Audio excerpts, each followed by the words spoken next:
Hi, it's Natasha. And Khalil. And we are the co-hosts of WokeNFree. Thank you for tuning into our 33rd episode of WokeNFree. If you've been tuning in every week for WokeNFree Wednesday, you know that WokeNFree is all about being real and honest with you, each other, and of course, the world.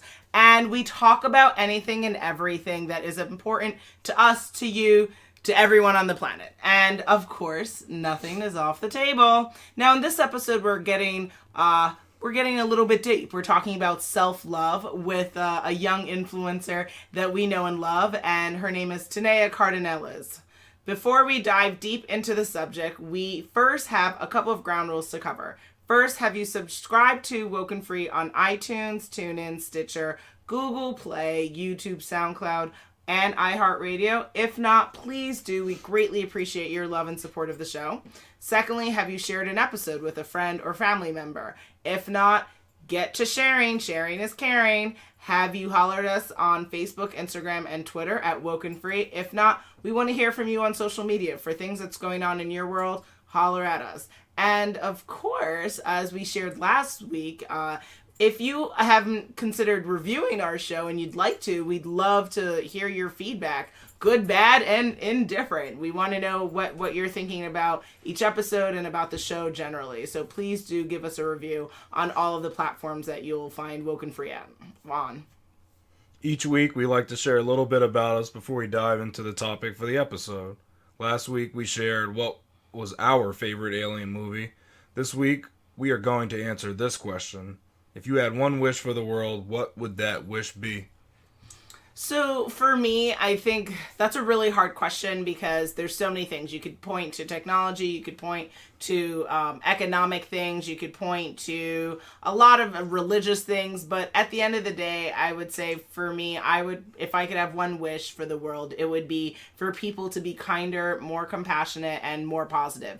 Why? Because too many people enjoy putting down others, as we talked about in our last episode of Creator Hate by Dan Norris. Also, too many people refuse to understand our differences and use those differences to subjugate people to a lesser existence, which is a big part of the types of world issues that we're having. And too many people are living in a pit of negativity and then, walking around wondering what the hell's wrong with the world. AKA, what the hell's wrong with you? So stop being so negative. Stop trying to destroy other people's lives, and stop using what makes us different as opposed to what makes us more similar to live in a more peaceful, unified existence. But how about yourself? I'm not looking for universal love. I would be looking for universal technology. So it would take the form of consistent broadband internet access for everyone. Not just the slow access that people get or no internet access. This would be high-speed gigabit connections to your home for everybody. So everybody can get information at the speed of light or close to it, or just do research or protest their governments or do whatever they want on the internet. That's what I think would be right. It'd be like a big equalizer for the whole world, having access to the internet. That is too funny. Fast internet. And then, of course, Netflix on the side. That's always great. Classic. So I want, peace and love and, human evolution, and you want global internet. Yes, that's more important. Oh, no. Yeah, with the internet, you could bring back more of this. You can get all that stuff wrapped in one little package. You get you get almost equal education to everybody, or at least some access to education that people wouldn't have been privy to before. Mm-hmm. And you also get, access to entertainment, access to opportunities, things like that. I think the internet's to me, that's an equalizer. All right. It'd be nice for everybody to be kind, but I don't know. Well, a part of what I'm suggesting fits into different categories, right? So to be kind would mean maybe you do get internet for your neighbor, or if you're compassionate, maybe you're a corporation who decides to eat the cost of giving a whole continent internet. So you could get internet through my wish as well. If I'm not, it's definitely not. And this is broadband internet, so they have all these little legal things in place that kind of prevent broadband. Even in the U.S. alone, everybody doesn't have access to broadband internet. Well, maybe some people are still on dial-up speed. So wow, and that's due to regulations of who can put their wires where, and not having the government able to compete with like private corporations. There's like issues of that. So I think it'd be great if no matter what, everybody just has fast internet. It's Okay. it might seem like nothing to us because we have a decent No, internet. it's not that it's nothing, but it actually yeah. is like it's a real problem, and No, the absolutely. company that solves Absolutely. it first is going to make the big bucks. As Absolutely. Facebook's working on this as well in third world countries, trying to get them internet access. Listen, I mean, there's, like I said, it's a hard question, because you could also say I want everyone to have clean water. I want everyone to have a home You that could they do that, can but I don't live know. in. I want I don't everyone know if that's to the be able biggest to have, effect. I don't think that's going to have the food. greatest. I want everyone to be able to have access to things that we in America, especially in the great state of New York, take for granted. But it's a difficult question. I think it's something that probably you could sit down with yourself and ask every year and be like, wow, it'd be interesting to see how the answer changes. But yeah, I thought about food, and I thought that'd be good, but I don't think that'd be perfect. Just because you could be fed and you could be without shelter. Of course, so there's things like that. Yeah. It's not great. But if you have I guess technically with broadband internet, you could be without shelter, but at least that would provide you a way to find it. Might be, or you can even complain to your government. You can go on a Twitter rampage. Well, there's always Twitter for that. That's amazing. See? Yes. So actually, with that consistent broadband, it has to be consistent. It has to be mobile. broadband. No, not just that. It has to be uncensored. Oh yes, true. Yeah. Well, don't say why, but there's places that do censor their internet. No, there are countries that do. I'm not going to name them. I won't point them out, but they do that, and that's not right. Yes. So you need the uncensored internet too. I think we're going to keep this going to talk about Tanaya. Now, who is she? She's a 22-year-old senior attending Connecticut College who is obtaining a double major in Africana Studies and Economics. She was born and raised in Harlem. Woohoo! Tanaya is also very involved in her campus, but also heavily involved in the community of social media and blogging. She created a blog called Built by Flaws 3 years ago to create a space for young women of color struggling with body image issues. And that's why we are really excited to have her perspective, a young person's perspective, on what self-love is, body positivity, all that in between. Okay, Tanaya. So each week on our podcast, we like to share something personal about ourselves. And since you're going to be on the podcast, we'd like to hear your answer to this personal share. So the question is, if you had one wish to change the world, what would that wish be? That's a hard question. It could be any wish in the world. And it's so your wish is like, I don't know, it could be solve world hunger. I'm not saying that's the answer, but it could be something on along the lines of that. Okay. One wish that I have that could possibly change the world, well, not the world in general, but like my community, would be probably like free access to gyms and like classes about health. Because I feel like in my neighborhood there's a lot of health problems around, like not having access to know what to eat, what proper foods to eat to like avoid certain health issues, or just having like gyms so people could go work out and stuff. That's very interesting. Wow. Yeah. So it would be access to a gym, and then also would it be like some sort of like health coach or someone that can like tell people what they should eat, or is it just like the gym access alone, or what is like gym access, free like gym access, but also like health classes, so you could go like to workshops to learn about like different types of food, or like what you should like learn about your body, because I feel like at doctors, like you could go, but if you don't know what the term means, you have no clue what's actually going on with yourself. So like having health classes. Gotcha. That's great. Okay. Good one. Well, I think that's a wonderful share. Definitely making us think about that. Yeah. I guess the first question maybe for you, just to share, I'd love for you to share your self-love journey and kind of what happened and, what brought you to being the woman you are today. I would say in probably like my second year of college, I kind of started my self-love journey because in high school I was very insecure, even though many people thought I was like really secure in myself. Mm-hmm. My body image played a big role, so people's judgments on like if I was too like saying I was too big or saying I was too small really took a toll on me. In my first year of college, like I went to the gym a lot because I didn't want to gain freshman 15. But I felt like I was doing it to prove other people wrong of saying like, oh, I look nice or whatever. And I wasn't really like doing it for myself or like loving myself in the process. So my second year, I finally was kind of getting accustomed to like being at con and being away from my family. So it was more of like going through a process now of loving myself mentally and emotionally and like physically. It kind of came into play by going to the gym and then also eating a certain way, but also like taking time for myself to be in the room and relaxing rather than always being around people.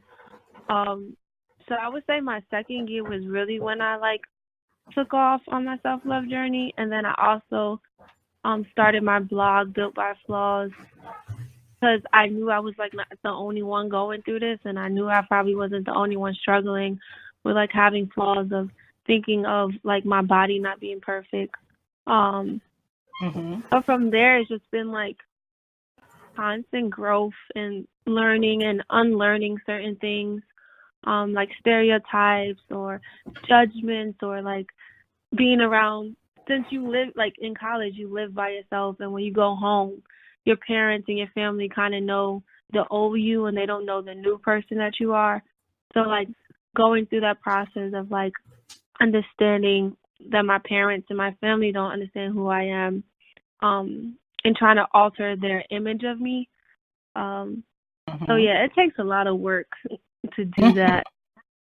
Absolutely. How would you describe self-love? I would describe self-love as acknowledging your weaknesses and working to make them as strengths.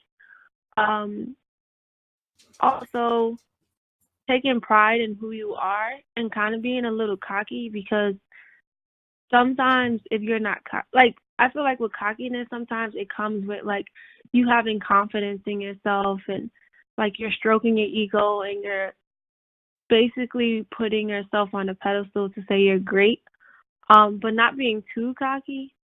I feel like self-love to me is like half and half of like praising yourself but also understanding where you could grow and where you can improve. Yeah. Absolutely. I would also add, as someone who I think we all are on, right, like a self-love journey for myself, Mm-hmm. similar to you, right? I had body image issues, and I think a lot of women do, in a society where Yeah. women are overtly sexualized and constantly Mhm. scrutinized in a way that men are never. It's difficult. It's Yeah. difficult to feel empowered when we have more things telling us what's wrong with us than what's right with us, Mhm. right? So I Yeah. would say the other part that I have found that's important with self-love is self-prioritization, right? So like you can love Mhm. yourself and you can care for yourself, but if you never take the time to do those daily regiments of like simple acts of just like starting the day, Mhm. and like for myself only, I struggle with like eating enough, right? Because I always am putting my business or putting goals ahead of just like waking up and literally just having a meal, right? And if Yeah. you need to nap, taking time to like take care of yourself and like that wellness piece, I think is definitely big Yeah. on your Definitely. self-love journey. And then also not only just like you were saying, like getting in touch with knowing yourself, but also knowing what you don't want, right? And being okay Mhm. saying no, and being okay telling people that are not good for you that they need to get out of your life. So it's a Yep. lot. It is a lot. And it's something that changes, right? Your self-love journey now in college is going to be different than when you're in your 30s or when you're in your 40s and 50s, Mhm. right? So it's very interesting. Would you say there were certain role models that have helped you along the way on this journey? Um, I wouldn't. I don't think so. I kind of went through it like by myself. Mm. Um, I did a lot, like since I was starting a blog, I did a lot of research of like what blogging is. I looked at different blogs that like kind of focused on the same thing as I did, but I really didn't have a role model. I think I had more of people who I said, this is not what I want kind of thing. Because I saw a lot of like self-love pages that were of white women rather than of black women or women of color. So I'm like, okay, well, this is how they practice self-love. They probably do yoga. As a person of color, as a woman of color, I don't. Yoga is part. First of all, I might not have access to even do yoga, and maybe like instead of doing yoga, like just dancing to some music that I've danced to when I was younger, is more of a self-love practice than doing yoga. So like trying to figure out different like looking at them and seeing their model and saying, how can I change this, or how can I tweak this to be something that's for women of color, and how can it benefit me in a way? Mm-hmm. Yeah, I wouldn't really say. I don't think I had any role models that like I looked up to say like this is what I want my journey to be like. Because I feel like if I was to do that, I kind of my self-love journey wouldn't be as effective because I would try to like perfect it to be just like that one person's journey, but everybody's journey is different.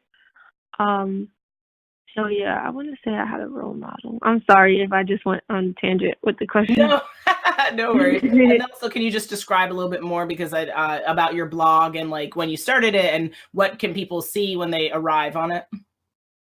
Oh yeah, so my blog went through a big transition. When I first started it, it was more of me having like reaching out to young women of color to say like, hey, do you have a flaw? Like, what is your flaw? How are you accepting it? And like, what is some advice that you have for other young women of color? So I was doing that at first, but it started to die out because there's not a lot of young women of color who's confident enough to share something that people like something that they feel like is their weakness to other people. So that began to die out. So I started transitioning to just like finding random girls who were like just doing greatness and succeeding in life, and I would just share their story and like praise them and honor them. And then I also had a segment where like me and my best friends were just writing articles about giving like life tips as young women. And it just became boring to me, and I felt like what I stood for didn't like the how I started my blog, it wasn't matching with the person I was at the moment. So recently in January I changed it where now I interview young women but also women of color who are doing things in life but finding a way to incorporate that into self-love and self-care. And then I also have a blog section where it's just about me talking about my life and how do I like I have example of how do I deal with like stress during the semester of college. I talk about how when I went to Senegal, how it was so life changing for me, and I learned so much about my emotions and learn how to like actually approach my emotions and not suppress them. So in that part, I also try to talk about like from my perspective and what I'm doing in my growth. And then I also still have the segment of like honoring women of color just succeeding in life because I feel like sometimes there's a lot of social media outlets and blogs that praise women who are famous, but they don't like realize that like they should also praise like just the common woman of like in life, like what is she doing? Like there's so many women in this world that are doing phenomenal things, but nobody like acknowledges the work that they do. So if you was to go on my blog right now, you just will see a bunch of pictures of women of color just basically doing their thing and succeeding in life and trying to just bring as much positivity to the roles of women of color and try to break down the stereotypes of like women of color not being as successful. Going back to you visiting Senegal, what was it about visiting there that made you get more in touch with your emotions? Um, I would say like since this is my last semester of college, and I'm an Africana Studies major, I've taken a lot of courses about slavery and African history or Black lives. I'm actually taking an existence in Black class, and it talks about how do you exist as a Black person. And I think all the material from that class of questioning what Blackness is and how it was constructed, um, and then just tying everything I've learned together and actually going to Senegal. I went to Goree Island, which is where most slaves were like held before they were like shipped to the Americas, Okay. in Senegal. And I think just like finally having everything like in my head, and then I also went to Senegal for West African dance, so I did a lot of dancing there. And I guess like placing the emotions, because the piece that we had to perform, it was about slaves running away from a plantation, and like we had to find, not try to like live their life, but try to find emotions within our own lives that would kind of like replicate what they were feeling at the moment of running away. And I think what made me approach and like get in tune with my feelings was we was touring one of the slave houses, and I was looking at a view from like the slave master's perspective, and then we went downstairs and we looked from like where the slaves were held. And I guess like seeing how like the view was the same thing, but it was just from two different perspectives, and like just think of like how can one live above other human beings and just treat them differently because of their skin. So just like finally touching that like little soft spot that's always been in my like body of like slavery and being Black. Just finally like letting those emotions escape from my body. So that's why Senegal was like really kind of like it's like a little milestone in my life now, because I finally like allowed like emotions to come out of me that I thought I would, like I always try to suppress. Okay. Do you agree with how self-love is dealt with publicly in the media? Uh, can you give me an example of like how like media Well, portrays?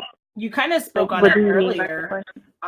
Like, so you were saying that you came across like in blogs where it was Mhm. maybe more women, not of color, right? So do you Oh, feel like, and similar to kind of some of the arguments that are made with like the feminist movement, right? Like there was, mhm. some people argue that the feminist movement wasn't really an inclusive movement when Yeah. it started, and even now. So in the public view, when it comes to media, either television shows, film, magazines, public people, thought leaders on the subject, when they talk about self-love and rituals of self-love, do you feel like it speaks to all people? Is it geared towards some communities more than others?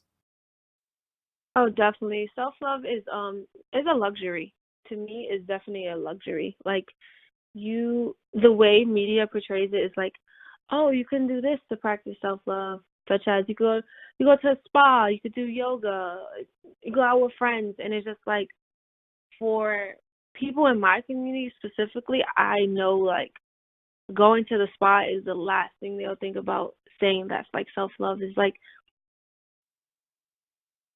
self-love is like I really feel like it's a luxury, and how media portrays it is for only certain people. Um, and I feel like I don't know, it is hard. It's hard to explain. I feel like it's not inclusive at all. Okay. Um, So for a because it Black doesn't. woman in college, you feel like you don't see self-love as publicly being offered to you, is what you would No, say. definitely not. Even on my campus, like they'll Hmm. have, say for instance, they'll have like a event where you can make like little snow globes, and it's supposed to like help you meditate or like refocus. And I'm like, this is not going to help me. I don't know who you think this is going to help. I don't want to see no glitter going down a globe. Like, that's not what I need to do. Like, my self-love is probably different. My self-love is probably being around my friends and just talking through, like, my emotions and talking through my problems. Or maybe it's just that I want to eat some food that's, like, from my culture. Like, I don't want to like, I don't want to just eat pizza. That's not what I want to eat. Maybe I want to eat some collard greens and some mac and cheese and, just be around love, and be around good, like, energy. So I think sometimes it's just more of self-love, sometimes is more of a physical thing rather than, and how it's promoted, it's kind of promoted as a physical thing rather than self-love is also about getting into your mental, like, status and making sure your mental health is good, but then also knowing how to express your emotions and how to deal with your emotions. And I feel like with me personally, I know when I was younger, my emotions were never spoken about. Like, if I felt some type of way, if I felt angry, like, it wasn't spoken about. It was just like, you're mad for nothing kind of thing. It wasn't like, okay, Tanaya, let me figure out why you're mad. So self-love is really about acknowledging things that you suppress a lot. And yeah, self-love in the media is just like, oh, go out and spend your money and it'll make you feel better. And that's not what self-love is all about. It's not about just spending money. It's more about getting in tune with yourself.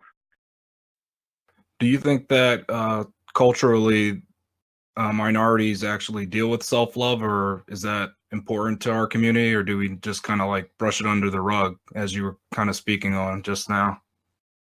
Oh, it's definitely brushed under the rug. It's like, I don't want to make it seem like all people of color do this, but, like, growing up around the people I, like, grew up around, it was always like, you can't put yourself first kind of thing. It was like, make sure your family's good first, and then maybe you could get to yourself. So I think most people of color are so accustomed to making sure everybody else is okay before they make sure their self is okay. But I realize that if you're not okay yourself, how can you make sure other people are okay?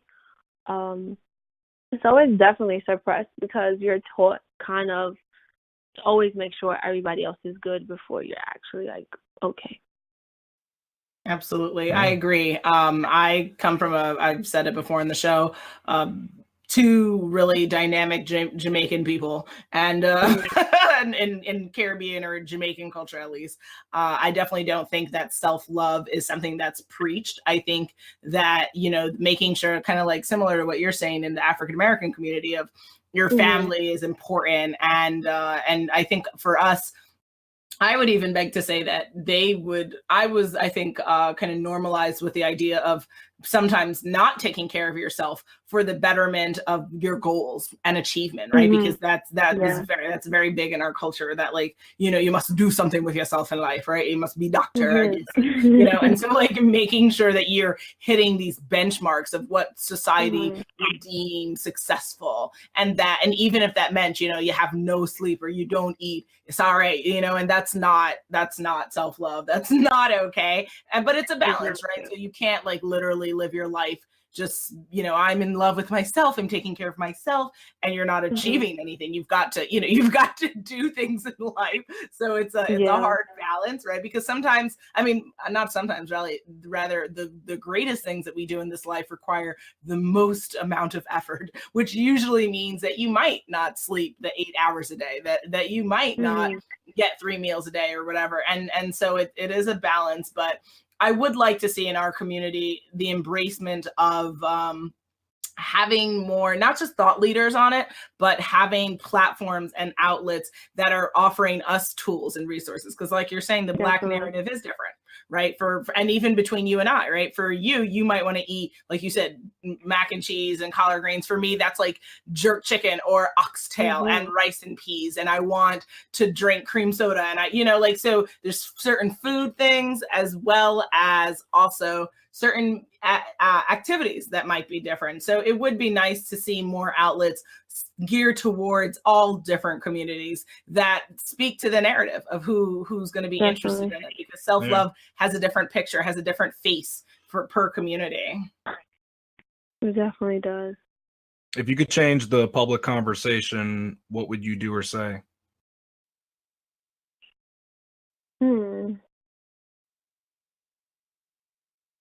The public conversation about self-love, right? Like, Yeah. if So you could, how would you change that? Yeah.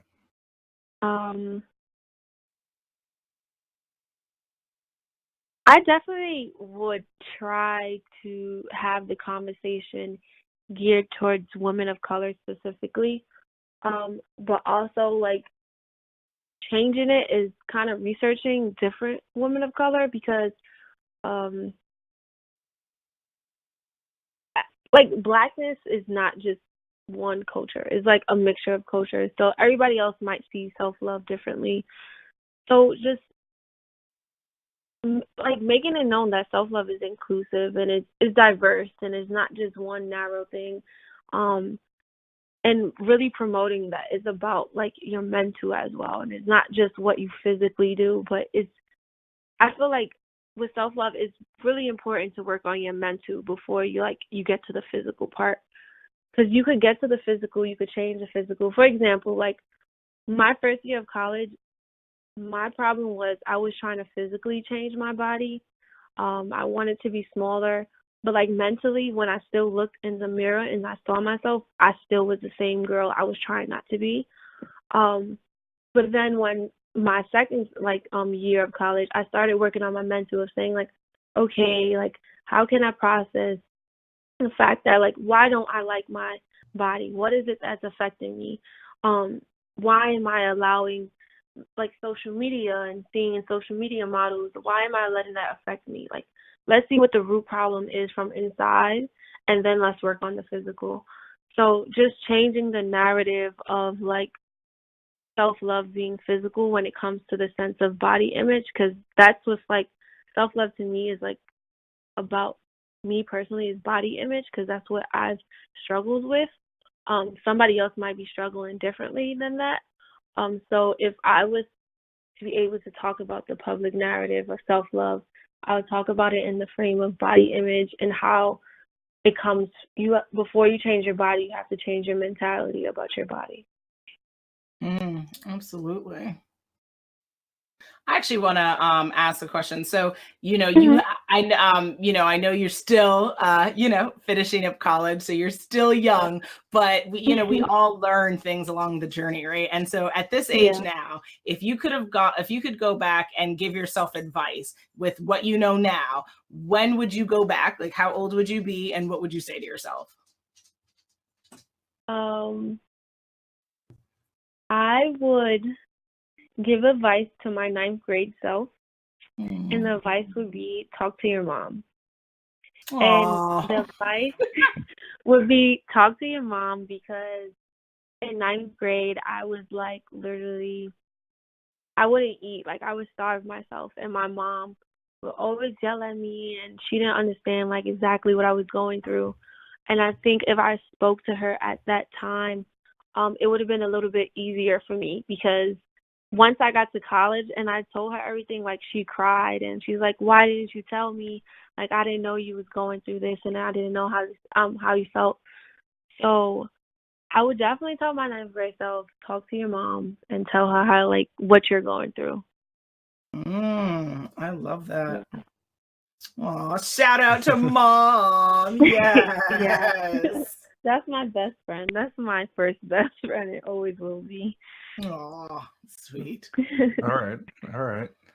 To wrap everything up, how can people get in touch with you and support your platform? Where should they go? So people could contact me on Instagram. I have 2 accounts. My personal account is Tanaya, so it's BE period Tanaya TANAYA. And then for my blog, it's Built by Flaws. Instagram is Built by Flaws, BUILTBYFLAWS. And then from there, the Instagram it connects right to in the link. You have the website of my blog.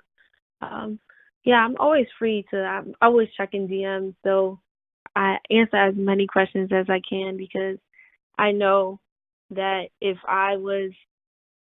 when I was younger, I really wish I had access to this kind of stuff. So I'm always open to answer questions and just talk even if somebody just wants to talk, like I'm up for it. Yes, she is always available. She always answers me immediately. And Tanaya, we are just really excited that you joined the WokeNFree family so that you could share your story and talk about struggles, right? I think in life we see so much content about, like I'm winning, right? But to win is to fall forward, right? And it's to embrace our flaws. It's to embrace everything about ourselves. And you are beautiful and capable and really powerful. And it's great to have a young person on who's gonna help inspire other young people to do the same and to be an advocate for yourself and others, right? So keep doing what you're doing. You're amazing. Thank you so much. Absolutely. And thanks for coming on and being a guest. Thank you for joining us. Yes, of course. Thank you for having me. We are at that time again. It is coming to the end of our 33rd episode of WokeNFree. That was so terrible, love. I know, you should try harder. Exactly. We had quite a lot of fun speaking with our special guests about self-love. And now, I guess, as per usual, will I leave you hanging for what our next episode is going to be about? Drum roll, please. On our next episode, we will be talking all about the ins and outs of being a content creator with Jasmine Grimes. Make sure you follow us on social media to follow along in the conversation. Make sure you tune in next week for WokeNFree Wednesday to join the conversation at WokeNFree.com. If you want to be a guest on the show, definitely please submit a topic for an upcoming episode, and you can share how you feel about things that we've spoken about in the past and you feel like we should revisit it. We're open to all your thoughts. Just visit us on our contact us page at WokeNFree.com.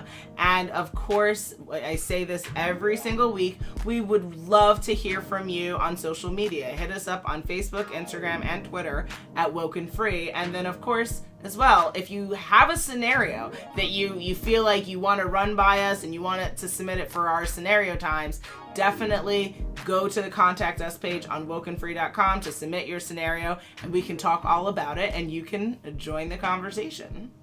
If you did not already subscribe, please do share the episode and make sure you come back to join the conversation every Wednesday for WokeNFree Wednesdays. Until next time.